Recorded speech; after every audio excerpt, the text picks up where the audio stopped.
नमस्कार, मैं doctor Shishir Pandey, consultant neurologist, Felix hospital sector 137 Noida में आपका स्वागत करता हूं।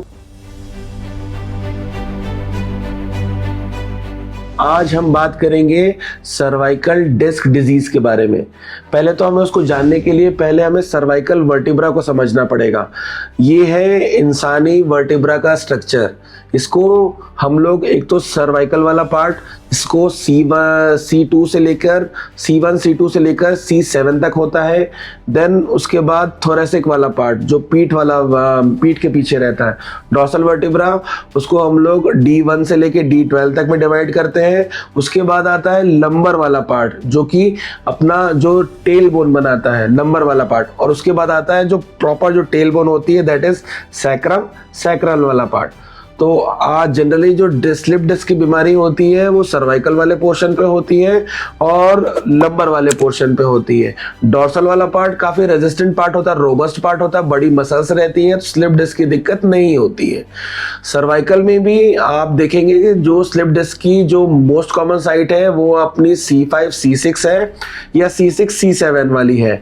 तो अब जो हम देख रहे हैं, जैसे हम स्ट्रक्चर में देख रहे हैं, ये लाल कलर के जो दिखा रहा है, दिस इज आर्टरीज, ये ब्लड वेसल्स है। और ये येलो कलर का है, ये दीज आर द ये नर्व रूट्स है जो कि साइड साइड से आपके इमर्ज हो रही है। तो अगर हम वर्टिब्रा की गिनती करें, दिस इज C2, ये अपना C1 है, ये C2 वाला पोर्शन है, देन C3 है, C4 है, C5 है, C6 है, C7 है। तो अब इन दोनों के बीच वाली जो डिस्क है वो सबसे C5 C6 सबसे कॉमनली इन्वॉल्व होती है और उसके करस्पॉन्डिंग ये नर्व हमारी इन्वॉल्व हो जाती है। डिस्क अंदर की तरफ बल्ज कर जाती है और जो स्पाइनल कैनाल है उसके ऊपर नर्व को पिंच करने लगती है। तो अलग अलग फीचर आते हैं, जैसे अगर मान लीजिए C5 C6 वाली नर्व आपकी दब रही है तो आपके डेल्टॉइड और ऊपर वाले अपर लिम्ब में इसमें वीकनेस आएगी, यहाँ कंधे और यहाँ दर्द रहेगा। C5 C6 वाली अगर आपकी पिंच कर रही है तो C6 के फीचर में आपका अंगूठा आता है, अंगूठे पे आपको झंझनाहट होगी, उसमें भी डेल्टॉइड की वीकनेस हो जाती है, आप फ्लेक्शन मूवमेंट में वीक महसूस करेंगे। और ये वाली जो अपनी बाइसेप फेमोरस ये वाले इन्वॉल्व होने लगती है। फिर C7 C8 वाला पोर्शन आता है तो उसमें आपकी ग्रिप वीक होती है, क्योंकि ये आपके जो ग्रिप वाली मसल्स है उसको सप्लाई करता है। तो डिफरेंट और इसी एरिया में आपको नमनेस, टिंगलिंग और ये करस्पॉन्डिंग पेन भी प्रेजेंट कर सकता है। तो ऐसी कोई भी आपको दिक्कत होगी, अगर आपको होती है, जब मतलब नेक पेन हो रहा है जो कि रेडिएट कर रहा है आपके हाथों में, तो ये आपकी नस दब रही होगी सर्वाइकल एरिया में, उसकी वजह से हो रहा होगा।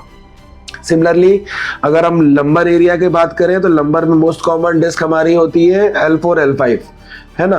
पांच वर्टिब्रा होती है, लंबर वर्टिब्रा, रोबस्ट वर्टिब्रा होती है और मजबूत होती है। L4 L5 डिस्क सबसे कॉमन है। L4 L5 का जो डिस्क का जो पेन होता है रेडिकुलर मतलब कोई भी न्यूरोपैथिक पेन, नस दबेगी तो नस की डायरेक्शन में पेन रेडिएट होकर ऊपर से नीचे आएगा। तो पीठ से शुरू होता है पेन, पीठ वाले, और ये रेडिएट होकर, जैसे मान लीजिए लेफ्ट साइड अगर ज्यादा है तो लेफ्ट साइड, राइट साइड ज्यादा है तो राइट साइड, वो रेडिएट होकर पूरा पैर में नीचे तक आएगा। और ये जनरली जो काफ मसल होती है, जो पिंडलियों वाली मसल होती है, वहां L4 L5 का पेन आता है।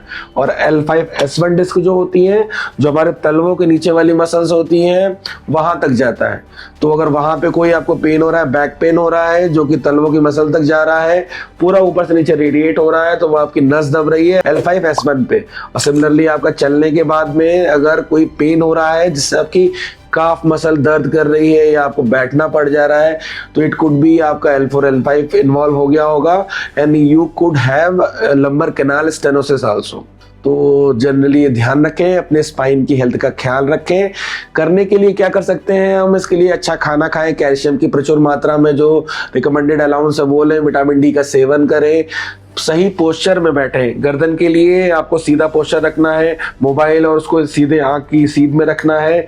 और अगर कोई लॉन्ग स्टैंडिंग काम करना है तो आप वो रेस्ट का यूज कर सकते हैं, लैपटॉप है उसके लिए। बुक पढ़ने के लिए भी आप स्टैंड का यूज कर सकते हैं।